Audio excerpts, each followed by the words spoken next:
ዛሬ ሰሞትን አንድ ታሪክ ልንገራችሁ። ዛሬ ሰሞት ወደዚህ ስመጣ አንድ ሰውዬ በጣም ድህነት የሚያሰቃየው ደሃ ነበርኩኝ፣ ሌሎች እንዲማሩበት ሼር አድርጉልኝ ብሎ ነው የሚያወራው።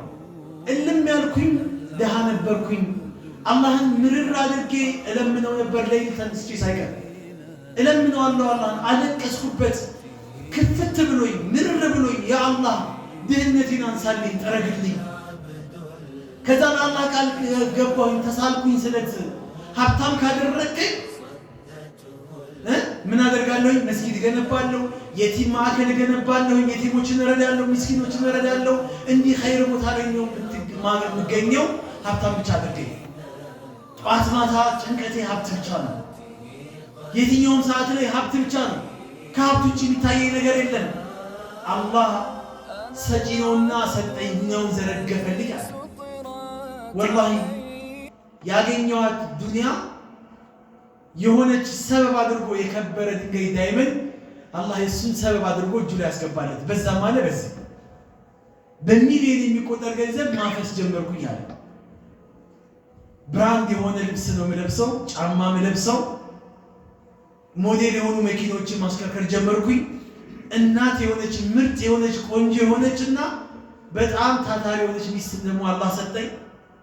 ግን ለአላህ የገባሁትን ቃል ቀስ ቀስ እያልኩኝ ዱንያው ቢዚ ያደረገኝ መጣ። ከሰላት ዱንያው ቢዚ ያደረገኝ፣ ቁርአን ከመቅራት ይሄ ዱንያ ቢዚ ያደረገኝ። አስመጪና ላኪ ባለ ፋብሪካ ባለ ካምፓኒ ሆነ። አላህን በምን ቀየረው? በገንዘብ እየታወቀ ይመጣል። ከዛ ሙድ ለመውጣት ግን ከበደኝ አለ። ዱንያውን ትቼ እንዴት አለ ወላሂ ይላል ሲናገር ድራግ የሚጠቀሙ ጓደኞቼ ጋር ሄጄ ከነሱ ጋር አባል ሆንኩኝ አለ። ድራግ መጠቀም ጀመርኩኝ አለ። ናይት ክለብ መዋል ጀመርኩኝ አለ። መጠጥ ጀመርኩኝ አለ። ገንዘብ እኔ ጋር ነው ያለው። ጓደኛ እነሱ እኔ ጋር ጓደኞች አሉ፣ እኔ ጋር ገንዘብ አለ፣ እጋብዛለሁ። ናይት ክለብ ያ አዘግቶ ይጋብዛል የፈለገው ነው። አላህን በዚህ ደረጃ ማመን ጀመርኩኝ። ይታወቀኛል አለ። መውጣት ግን ከበደኝ አለ። የውም ሚነል አያም ሰክሬ የመጣሁኝ ሚስቴ አይበቃህም ወይ አለችኝ አለ። ዝም በይ አልኩና እንጨት አመጣሁና በእንጨት አናቷን አልኳት። በቃኝ ብላ ያንተ ጉዳይ በቃኝ ብላ ጓዟን ጠቅልላ ወደ ቤተሰቦቿ ጋር ሄደች። ሚስቴን አጣሁኝ አለ። ወላሂ እያየሁት ዱንያዬ እያየሁት መውረድ ጀመራል።